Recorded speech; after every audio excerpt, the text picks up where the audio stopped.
আসসালামু আলাইকুম, শুভ বিকেল সবাইকে। আশা করি সবাই ভালো আছেন। দেখেন আমার সামনে কতগুলো বাইক জমে গেছিল।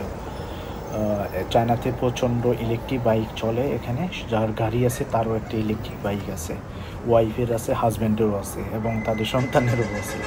সো এখানে ইলেকট্রিক বাইকটা এত সস্তা এবং এত রিজনেবল, চার্জিং থেকে শুরু করে সব কিছুতে সেটা আনবিলিভেবল। এটা আসলে বোঝানো সম্ভব না। আপনি যেখানেই যান সেখানেই চার্জ করতে পারবেন।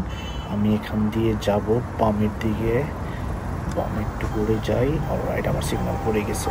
সো মেন রোডটা পার হচ্ছে এখন।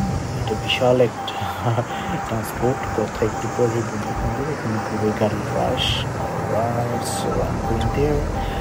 ওকে, চায়নাতে যেটা বলতেছিলাম আপনাদের, চায়নাতে ইলেকট্রিক বাইকটা এত সস্তা এবং এত রিজনেবল এবং কমফোর্টেবল ইউজ করার জন্য আপনি যেখানে যান সেখানে গাড়ি চার্জ দিতে পারবেন।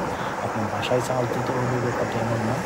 ইভেন আপনি অফিসে যান সেখানে চার্জ দিতে পারবেন। শুধু ইলেকট্রিক গাড়ি যেমন অ্যাভেলেবল ব্যাপারটা, শুধু ইলেকট্রিক বাইকের কথা বললেও সে তেমনই।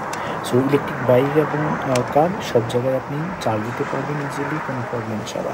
দেখেন টাইপিং হচ্ছে। সো পুরো রাস্তাটাই ফাঁকা এখন। আমি এখান দিয়ে যাচ্ছি, বৃষ্টি হচ্ছে সারা রাত এবং বিদ্যুৎ চমকাচ্ছে এখান দিয়ে। সো রাস্তা দেখলেই বুঝতে পারা যায়।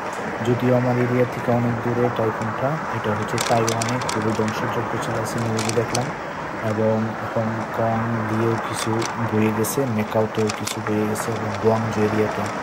সো যারা ওই এরিয়াটা আছে তারা মোটামুটি বন্ধ এবং গভর্নমেন্ট থেকে শাটডাউন সব কিছু করে দিছে এবং কাউকে বিনা প্রয়োজন বাইরে যেতে না করছে।